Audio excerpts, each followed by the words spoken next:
Greetings, this is Charles Darwin, and I'd like to talk to you about the first chapter of Genesis. This is on the Darwin in the Bible channel. Now, the first chapter of Genesis has been turned by many people, whether they are fundamentalists or whether they are perhaps agnostics or atheists, into a battlefield. The first chapter of Genesis, people arguing about whether or not it is an account of the creation of the cosmos or not. I presented previously an interpretation of Genesis 1 that takes a whole different approach. Rather than being an account of creation, it is a picture of the cosmos. And two problems, disorder and emptiness, and three realms. The realm of the heavens, the realm of the fluids, and the realm of the earth, and how God, from the viewpoint of the author of Genesis 1, was a God in supreme and calm and complete control, without having to have battles among gods. But this God very calmly and with great majesty solved those two problems and filled and brought order to those three realms. And that really is a picture of the cosmos rather than an account of its creation. Well, what I'm going to do now is I'm going to present to you a different interpretation. I'm going to present to you one that you've never heard before. It's my interpretation, and I assure you it is wrong. The reason I'm presenting it is because I think it's interesting to show that you can present lots of different interpretations of Genesis 1. I'm sure my interpretation that I'm going to tell you about right now is wrong.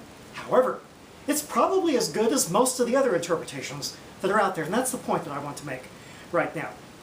I'm an ecologist, and that means that I study the entire ecosystem of the Earth, not always the whole thing, of course, I study small parts of it, but the ecosystem, the flow of energy and the cycling of matter and the crucial role that plants play in that.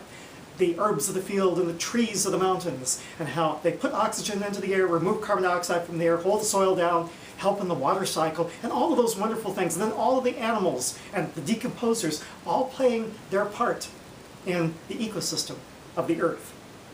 And that's what gets me really excited. And I'm going to present you an interpretation of Genesis 1 that is a subset of that specialty that I have. It's wrong, but it's as good as the others that I've encountered. So what I'm going to tell you about is a volcanic island. A volcano arising from underneath the oceans. Think of Hawaii, for example. Or, better yet, think of Darwin's favorite islands, the Galapagos Islands, which are volcanic islands that the volcanic explosions occur underneath the ocean until finally they rise above the waves. Well, think of that as a microcosm of the entire planet. And as such, one can interpret Genesis 1 to be an account of the coming of life to a volcanic island. So, take for instance days 1 and 2, you begin to see orderliness emerge. First there was just an ocean, and then there was an orderliness resulting on the third day in the appearance of the dry land, when the mountain finally emerges above the waves.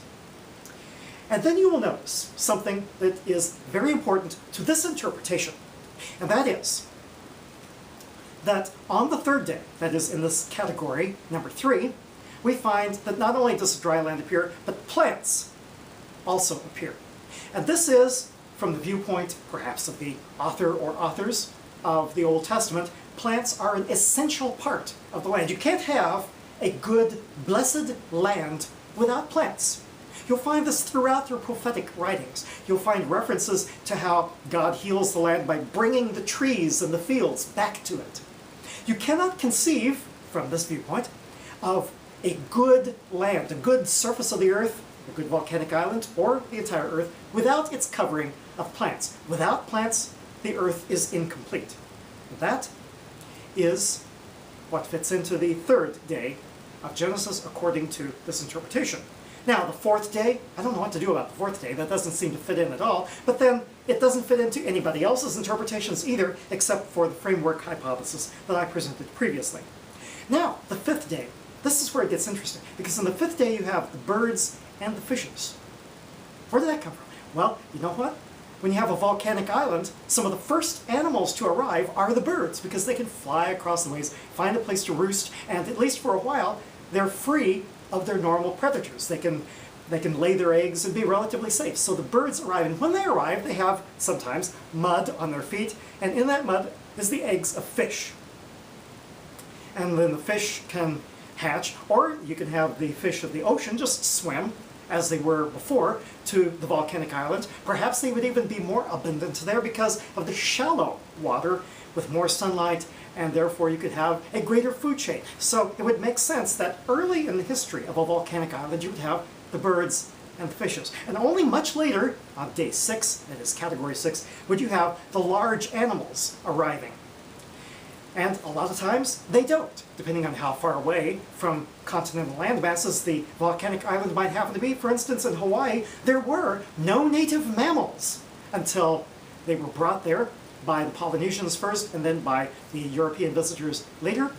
Actually, there's one exception to that. There is a native Hawaiian bat, but the large grazing animals, there were none. And so the large animals, the creeping things, to use the terminology of Genesis 1, were the last to arrive. And many of them didn't make it at all. So that's my interpretation of Genesis 1 as the emergence of life on a volcanic island. As I said, it's wrong, but isn't it just as successful as everybody else's interpretations? That being the case, there's not much point in arguing about the correct interpretation of Genesis 1. We just take it as a song, a picture, a portrait of the existing cosmos. I'm going to follow up on that in a later video about Genesis 1 being a song. I'll see you then. This is Charles Darwin. Tally ho, and on in.